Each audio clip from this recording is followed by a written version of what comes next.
Mr. Speaker, exactly 2 years ago, we embarked on the journey to reclaim our land and restore our values. It is my honor and privilege to address you today as we mark this milestone and give account of our stewardship, thanking God specially for the grace He has granted all of us to witness yet another anniversary of this administration. You will recall, Mr. Speaker, that in keeping with our philosophy of accountability to the people, we have frequently given feedback on the mandate you entrusted to us at every critical milestone in the life of this administration. We have institutionalized the periodic State of the State address during the 100 days in office, 1 year in office, and used every opportunity to engage with you as our principals and our people collectively. At about this time last year, I gave account of our first year in office, providing details of how we work to rebuild the foundations of good governance and galvanize our people to understand the support our 5-point agenda, namely agricultural and rural development, governance, infrastructure and industrial development, the knowledge economy, and social investment. These pillars of our administration have been the foundation upon which the superstructure of programs and policies of government are erected. All policies and programs we have implemented so far rest on the foundation of our primary goal of restoring equity value and returning equity to our pride of place. For us, value restoration is not just a statement. It is at the center of policy objectives. It's our objective to instill the values of honesty, transparency, integrity, probity, frugality, selflessness, creativity, public-spiritedness, empathy, care for the vulnerable, and above all, legacy of service to our people and our state. In our first year, we reinforced and galvanized our civil service, gave direction to governance, set out to correct the wrongs of the past, and commenced the process of restoring our values as a people and enhancing our potential individually and collectively. The first year was used to lay a solid foundation for our legacy projects, which are now in various stages of completion. Evidence abound that all through the first year of this administration, we indeed walk the talk by restoring our values and enhancing impact on our people. Our second year in office, Mr. Speaker, was however very different. The year under review will forever be remembered as the period the whole world stood still due to the COVID-19 pandemic. COVID-19 altered plans and projections at the level of government, organizations, and even households and individuals. Ekiti State was no exception. Ekiti was the second state, Mr. Speaker, in Nigeria to record a confirmed case of COVID-19 after Lagos State. Responding to the challenges brought about by the pandemic took a lot of courage, decisiveness, and collaboration. Among some of the steps we took was the setting up of the Ekiti State COVID-19 Resource Mobilization Committee, with the mandate to mobilize knowledge, technical, material, and financial resources to guide the state's government's response to the novel pandemic. All our responses have been guided by expert advice by our very resourceful indigents at home and abroad, who have supported us in making the right decision at the right time, and also helped us to alleviate the hardships brought on by the pandemic on the lives of our people. Whilst we remain vigilant and are not letting our guard down, We're thankful to God Almighty for His grace, which has sustained us and minimized the impact of the pandemic on our dear state. I must also appreciate everyone that has played a role in the ongoing battle to contain the pandemic in the state. Our public health officials, our frontline workers, our civil servants, our political office holders, who contributed half of their salary for many months to the COVID-19 fund, and many others. We are grateful and assured that posterity will be kind to you for your sacrifice and service. Mr. Speaker, honorable members, this Honorable House of Assembly passed into law our 2020 Appropriation Act on December 10, 2019. The 2020 fiscal year thus began on a promising note, few days to the end of the 2019 fiscal year. The implementation of the budget, which was christened Budget of Deliverables, began with great expectation. The 2020 budget size, Mr. Speaker, you remember, was 124,724,869,355 kobo. And this was made up of 71 billion as a current expenditure and 53 billion as capital expenditure. The budget was prepared with the prevailing salient macroeconomic indices as a dent to aid the success of the fiscal plan. Put succinctly, Mr. Speaker, the 2020 budget was prepared based on the oil price benchmark of $50 per barrel, while the exchange rate of the dollar was 305 naira. However, the global outbreak of the coronavirus pandemic threatened the implementation of the budget. The global economy was on lockdown for most of the year, and this culminated in economic repression. Oil price plummeted as it traded below $20 per barrel in April 2020. The Nigerian naira was devalued to 360 naira to the dollar to reflect the economic reality, thus making the budget unrealistic. In response, the 2020 budget was reviewed downwards to 91 billion from its 124 billion original target to meet the economic reality.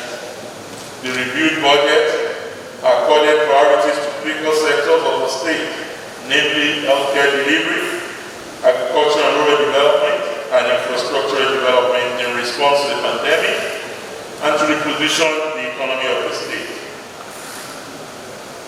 But notwithstanding the negative effects of the pandemic, Mr. Speaker, we did not relent in the execution of our various projects. So you will recollect that in collaboration with the Ekiti State House of Assembly, in 2019, the Ekiti State Transition Bill was passed into law to prevent our administration and those coming after us from abandoning projects initiated by predecessors. Despite the challenges brought on by COVID-19 pandemic, we have remained committed to completing all unfinished projects by previous administration and following through with those that we initiated. We have done this to demonstrate that regardless of our partisan leanings, Ekiti State remains our common heritage, and we must do all we can to lay the foundation for sustainable development. Today, Mr. Speaker, I address you with restrained joy, but a strong conviction that despite the challenges we have faced in the past year, we are making visible progress and steady strides towards our goals for equity. These are some of the achievements of this administration in the last 1 year, along the lines of our 5-point developmental agenda. In the area of agriculture and rural development, Mr. Speaker, it is common knowledge that Ekiti has comparative advantage in agriculture to generate revenue and to create meaningful employment. In the past year, we have advanced our agenda to make agribusiness the mainstay of our economy. We have put in place structures and mechanisms to enhance mechanized farming and commercial agriculture. We have also worked hard to create a conducive environment to attract investors and cultivated mutually beneficial working relationships with renowned players in the agricultural business sector. We have worked assiduously to take full advantage of the federal government's discouragement of food importation aimed at encouraging backward integration in the agriculture sector. To achieve this administration has shifted policies towards agribusiness investment by getting big players in the agro-allied and value chain players to come into the state. Right now, as we speak, Mr. Speaker, Stallion Rice is constructing its rice mill factory that is expected to do 20 tons per hour. As a first step, the company has engaged about 250 rice farmers in Ekiti.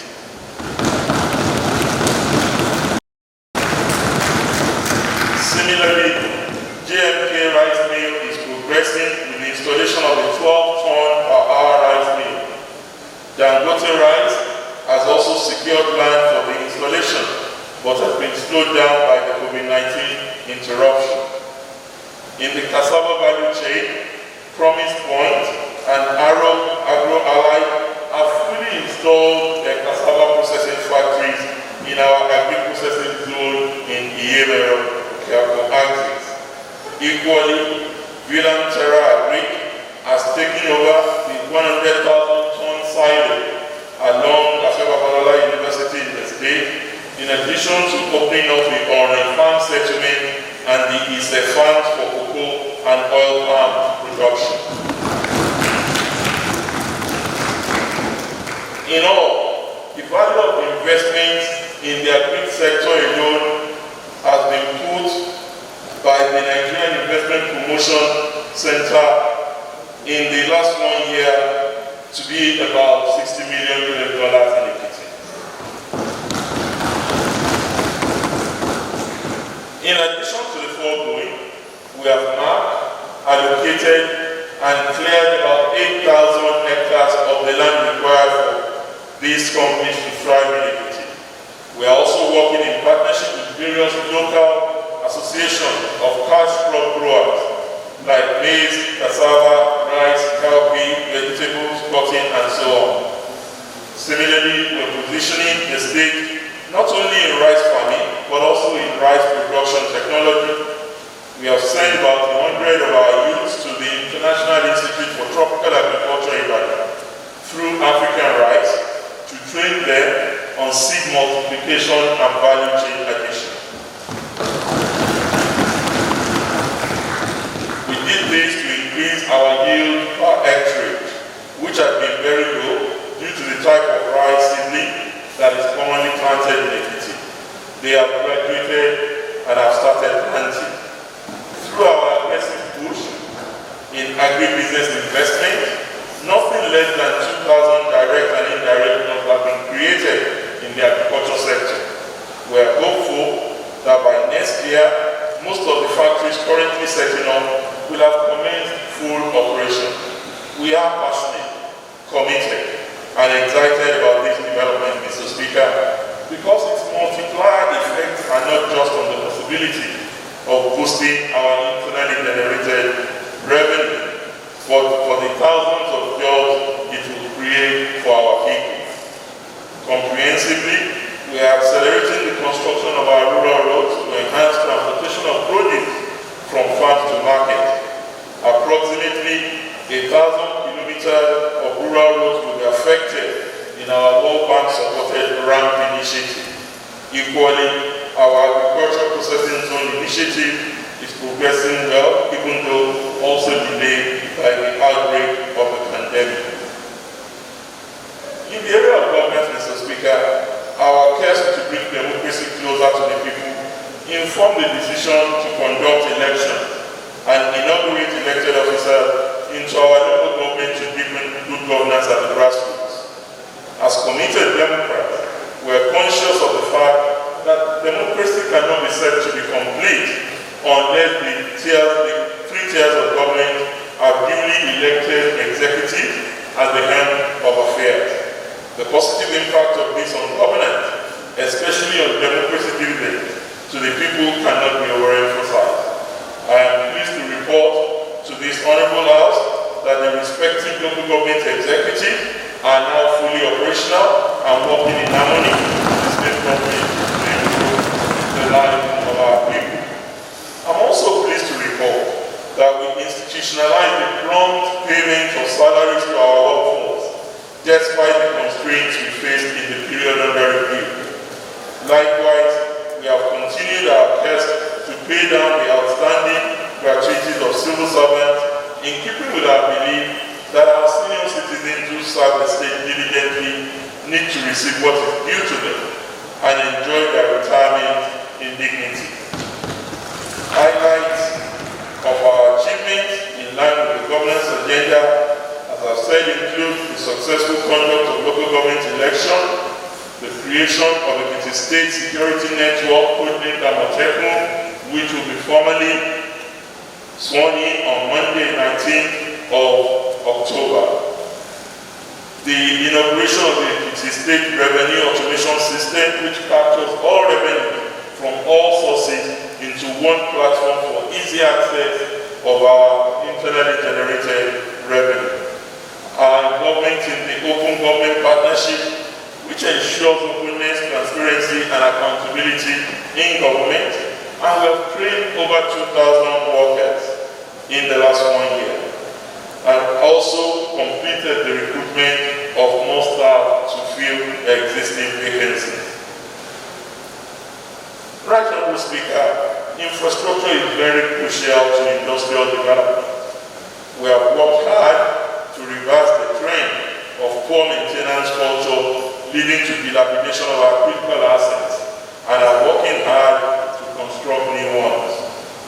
We recognize that transportation infrastructure is a crucial factor in improving agricultural productivity and creating new markets for agricultural produce, enhancing the quality of life of the people, facilitating interaction among geographical and economic regions, and opening up new centers of economic activity.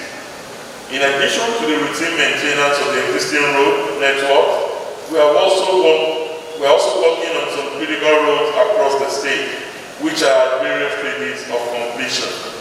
These include, as you very accurately captured in the documentary, New Adoini Road, dualization, the Aramoko-Erijinyo-Ikogosi Road in the Central Senatorial District, and in the south, Agbado-Ode-Sibode-Omo Road, as well as in Lawe-Ibarao-Ibuji Ondo State Boundary Road in the southern zone, and in the northern senatorial district, Ilupeju-Ire-Igbimo-Ijon Road, as well as Oye-Igun-Iye-Otun Road in the north. For us, constructing new roads are important, but it is even more important to maintain them. It is for this purpose that we established the Public Works Corporation, which is now fully equipped to continually respond to bad portions of roads in the metropolis. Only yesterday, I commissioned their asphalt plant, Mr. Speaker, and they will. I am pleased to report that with our renewed focus on the maintenance and construction of new roads, our people will be spending less time commuting inter and intra-towns and communities, less money on fixing their vehicles, and witnessing fewer road mishaps. It is noteworthy, Mr. Speaker, that our concerted advocacy and collaboration with the federal government has yielded results, as the contract for the reconstruction and dualization of Akure area Ekiti Road has now been awarded. And the contractor, Dan Tata and Sewo, has mobilized to site. As a matter of fact, the contractor has already started clearing some parts of the road. Also, in line with our aspiration to play competitively on the global agribusiness stage, we turned the search for the Ekiti State Agro-Cargo Airport exactly a year ago. A project envisioned to ensure our agro-allied industries and their outputs have access to the global market. I'm happy to report, Mr. Speaker, that despite the tortuous economic realities of the year under review, we're making remarkable progress with our agro-cargo airport project. All the necessary documents have been perfected and work is ongoing at the site as we speak. Ekiti Agro-Cargo Airport remains a priority for us and we project that it will be completed in record time, definitely before the end of my tenure in office. We have also focused during the year in review on improving our water infrastructure, again as we have captured eloquently on the documentary. And you can see why I say maybe I shouldn't have presented the state of the state address. And our capacity to get pipe-borne water into various houses in the state. We are about completing a comprehensive overhaul and turnaround maintenance of Ero and Ibadan, as well as laying new pipes in Ado-Ekiti, Ifaki, and all the way from Otsun, as well as laying pipe from Ege all the way to Ijon.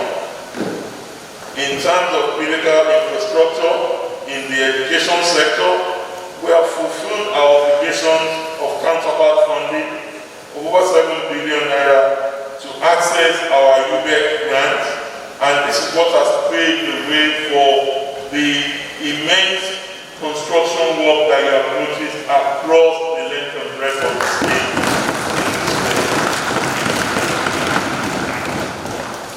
And we have also undertaken other significant measures.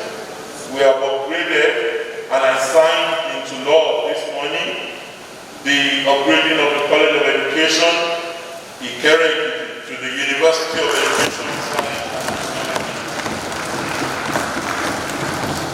Work is ongoing at the State College of Agriculture and Technology in Isha-Ekiti. And we have completed four brand new model colleges in Ado-Ekiti to accommodate overflowing student population from inside the metropolis. And we commissioned only yesterday the Ayofasomi Model College, Ilokun, Ado-Ekiti. The Banji Akintoye Model College, Polytechnic Road, Ado-Ekiti, and also completed the David Oke Model College, Ikere Road, Ado-Ekiti, and about to complete the Ifason Model College in Afao Road, Ado-Ekiti.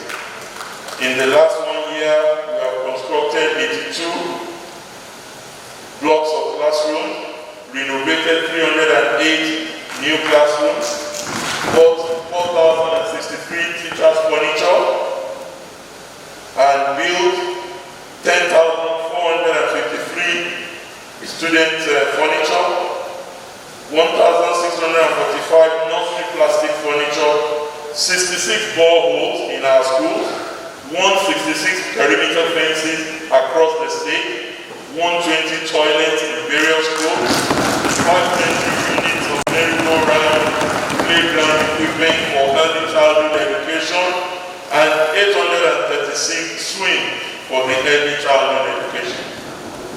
In addition to these brick and mortar interventions, Mr. Speaker, we have also supplied instructional material to all public schools and ensured constant payment of running grants to our primary, secondary, and tertiary schools. This is important, Mr. Speaker, because as you would recall, our executive order 001 banned any collection of fees from Ekiti people before their children could access education. So education is not only free, it is compulsory, it is qualitative in Ekiti State.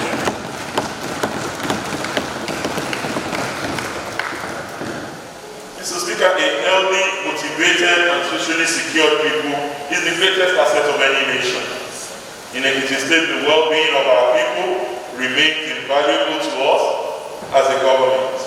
This informed our continuous investment in healthcare, our proactive stance in the healthcare sector, helped our preparedness for the outbreak of COVID-19, and some of the infrastructure intervention in the health sector has also been highlighted in your documentary.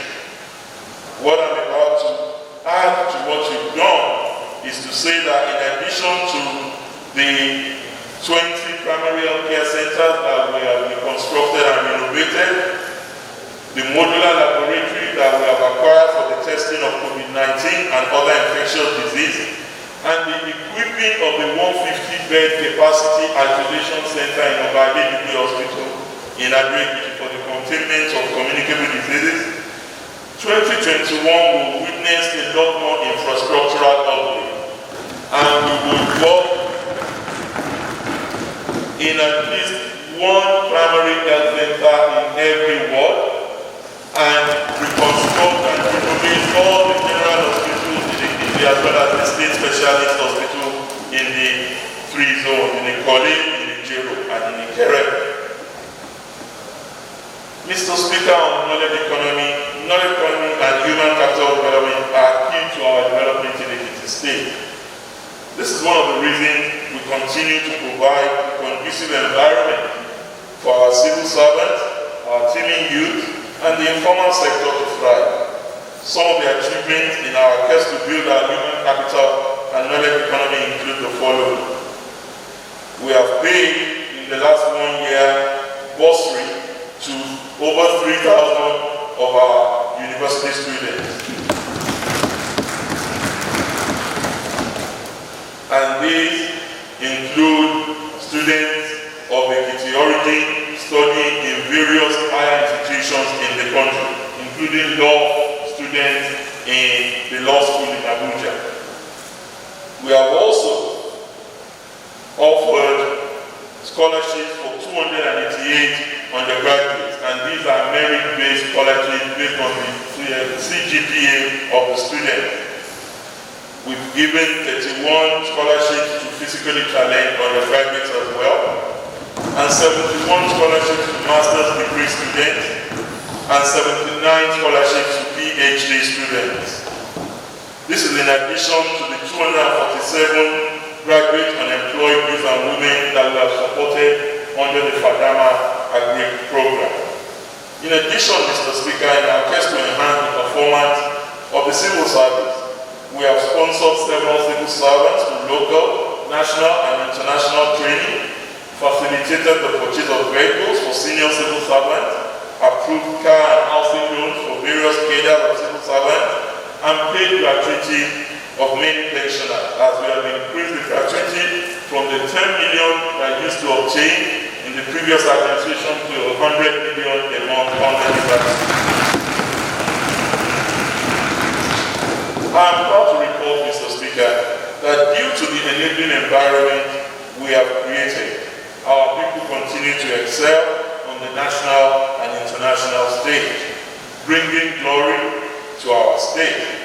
Only last week, Mr. Speaker, Ekiti State was in the news again for positive reasons when Mr. Olajuwa Ashibioju of Amoye Grammar School in Kere emerged the nation's best secondary school teacher for the year 2020. Incidentally, Mr. Speaker, many people did not realize that Mr. Ashibioju was Ekiti State best teacher in the year 2019.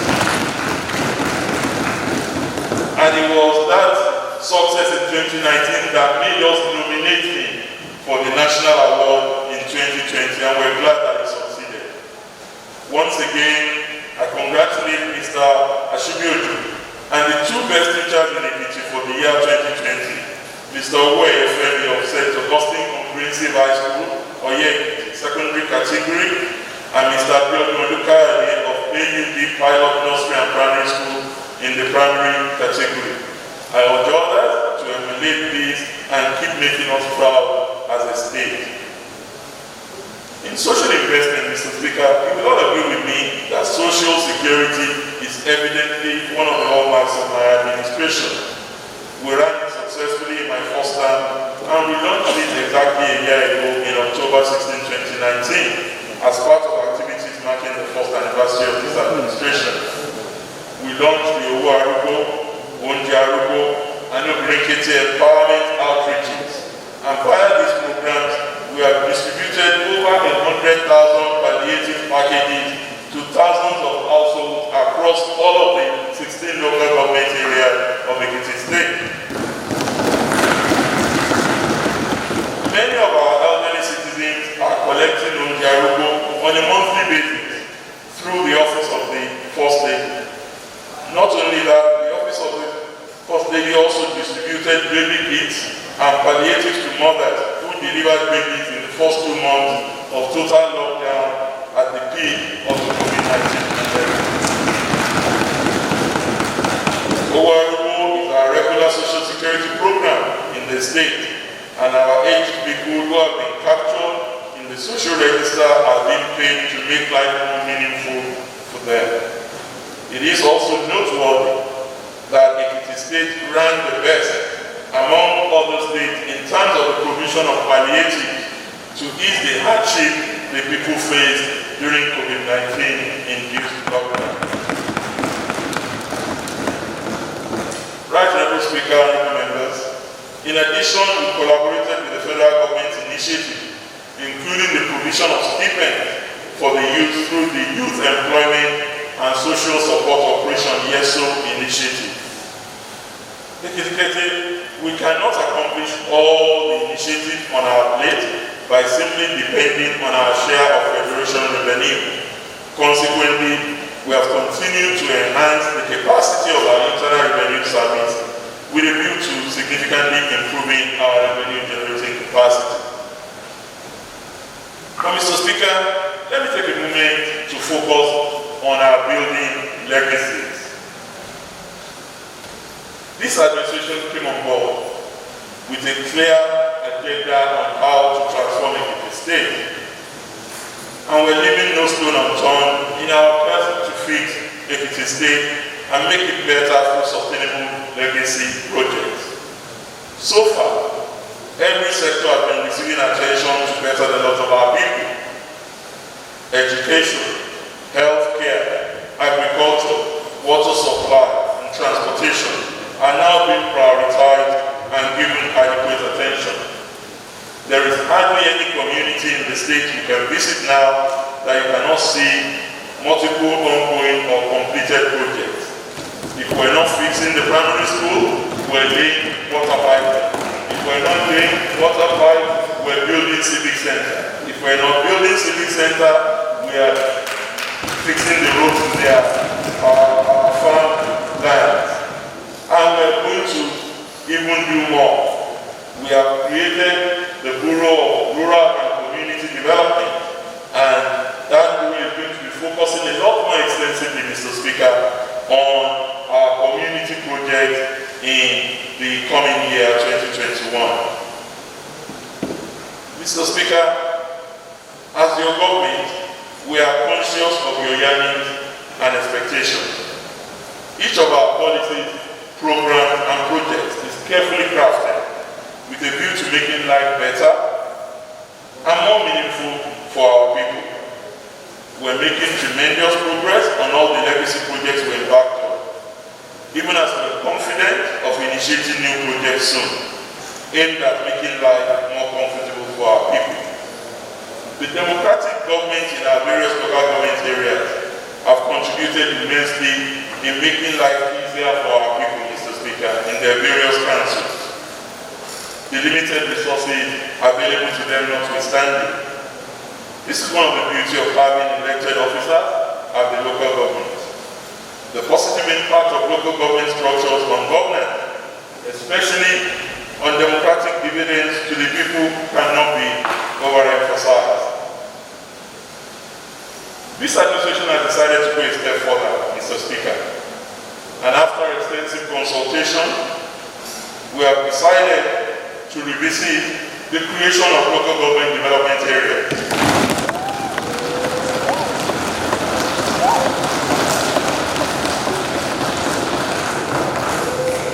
therefore directed the Honorable Attorney General and Commissioner for Justice to represent a bill for the establishment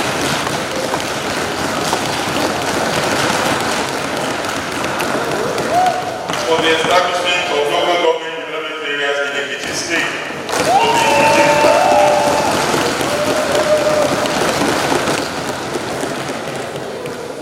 for the immediate constitution of the State Executive Council and subsequently for legislative scrutiny. May I use this opportunity, Mr. Speaker, to appeal to this Honorable House to give the bill the urgent consideration.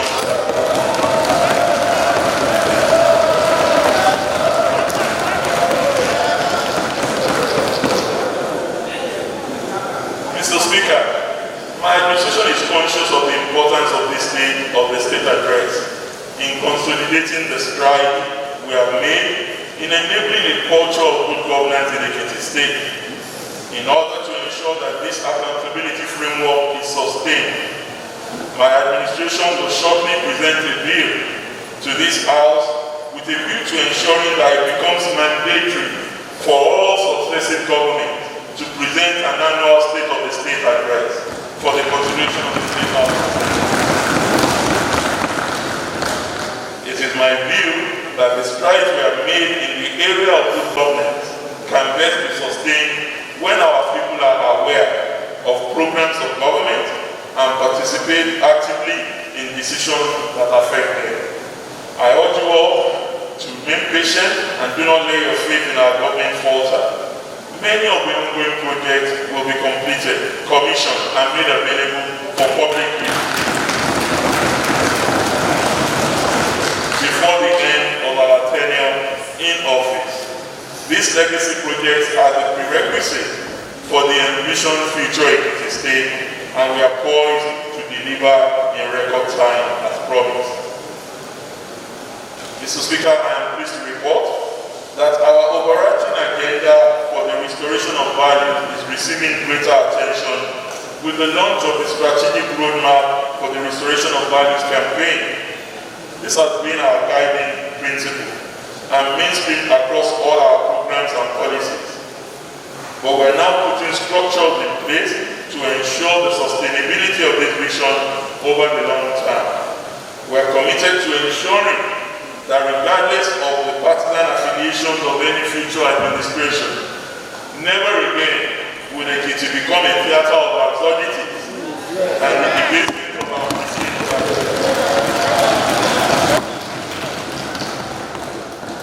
the debasement of our pristine values and reputation as honorable, diligent, knowledgeable, and trustworthy people.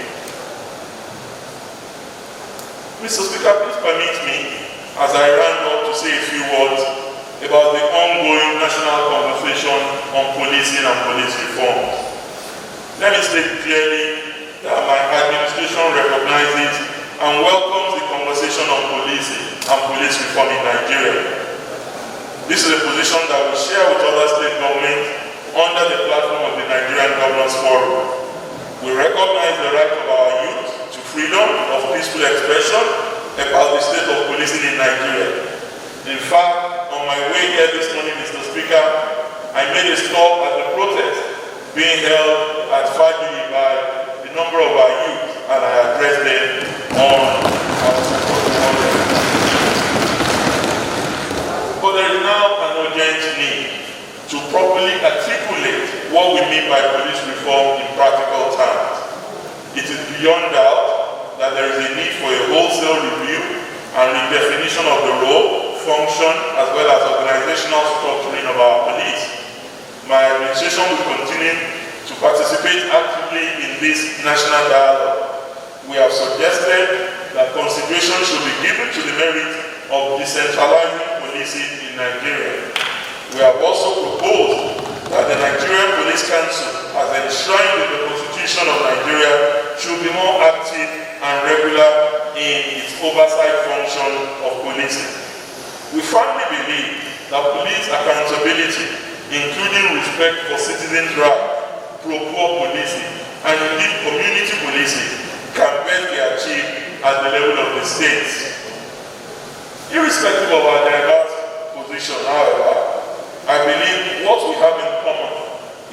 collective desire for a police institution that works in the interest of all Nigerians, irrespective of age, gender, economic status, or any other difference. Our young people should not be criminalized or stigmatized simply on account of what they wear, the car they drive, or the gadgets they carry.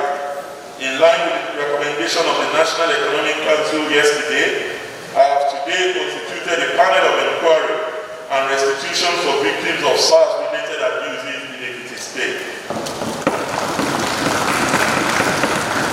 The panel will look at all verifiable cases of SARS brutality and fatality and ensure offending SARS officers are identified and adequate measures are taken against them, whilst victims or their families are duly compensated.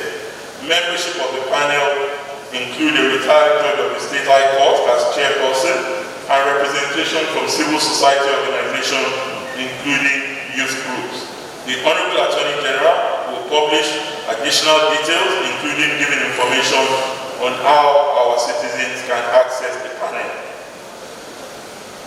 Mr. Speaker, we have more than enough reasons to thank God as a people and government for His grace upon us individually and as a state.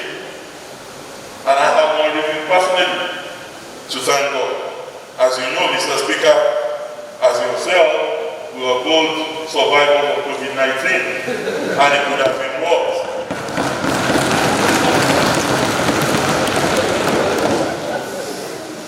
So, first of all, I thank God that we survived it and that all through the peak of COVID-19, we did not lose any of our health workers who were at the forefront of the battle to save lives and curtail the spread of the virus.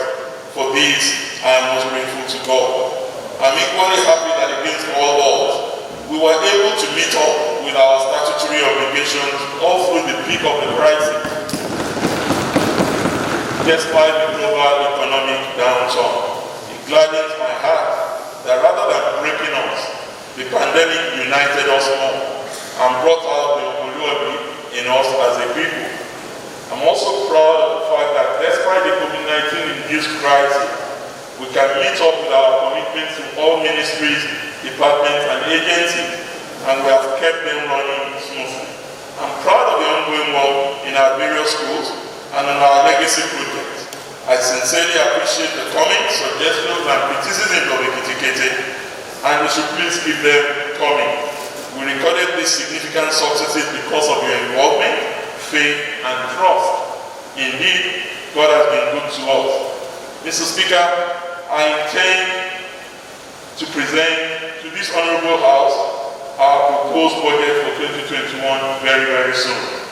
The budget shall be tailored towards containing the spread of the virus and ensuring speedy recovery of the economy.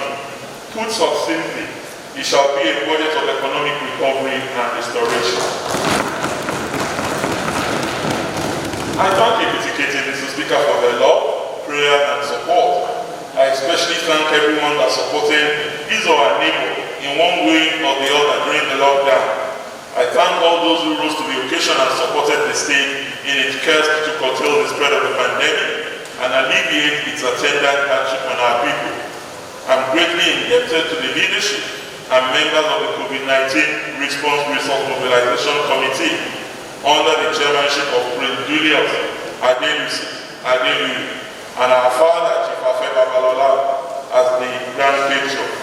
On behalf of the government and our people, I sincerely thank everyone that made donations or rendered voluntary services to lessen the hardship and burden on our people. We're not out of the woods yet, and I urge you all to keep maintaining all COVID-19 protocols and stay safe. I appreciate the unflinching support of the State Executive Council, the Ekiti State House of Assembly, and the judiciary, and of course the Ekiti State Civil Service. The existing harmonious relationship amongst us has brought us thus far. I thank you all, and I'm looking forward to seeing more of your cooperation as we forge ahead. My sincere appreciation goes to His Excellency Otumba Bisi Ekweyemi, my deputy, for his loyalty, experience sharing, and support. I'm also greatly indebted to our First Lady, Erelubisi Fayemi, for all she has done to care for the children, mothers, widows, the aged, and the vulnerable people in our society.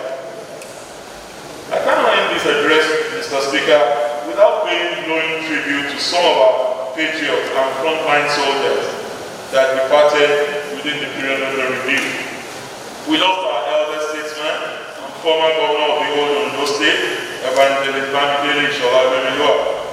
We also lost Senator Ayofasomi Afenifere leader, Sarah Motosho, former group managing director of Odo Investment Company and a member of the state COVID-19 Rapid Response Resource Mobilization Committee. We lost Lady Deborah Jigo, the first Nigerian female science graduate. We lost Barrister Ogumile, former Controller General of the Customs Service. And we lost Chijumo Aliu, Cultural Ambassador, veteran actor, and several other loved ones. We even lost, within the week, the mother of our chairman of the Ekiti State Traditional Council, the Alawi of Ilawi. May their souls all rest in peace, and may God grant their immediate family and the fortitude to bear the departure of all our loved ones. As we begin the journey of another year today, I urge you all to renew your support and commitment for the actualization of the Ekiti state of our collective dream. Once again, I sincerely thank Ekiti and everyone that has contributed in one way or the other to make the past 2 years worthwhile and memorable. I enjoin you all to keep supporting us, especially in the areas of prayers, tax payment, and selfless suggestion on how to jointly move the state forward. We don't have all the answers, so we need the input of all and sundry. You are our most treasured assets, and we are in government because of you. The journey to make Ekiti great continues. The Ekiti state of our dream is in focus, with steady stride as we are impacting life and building legacy. Alale Ekiti, Agro Ekiti Rao.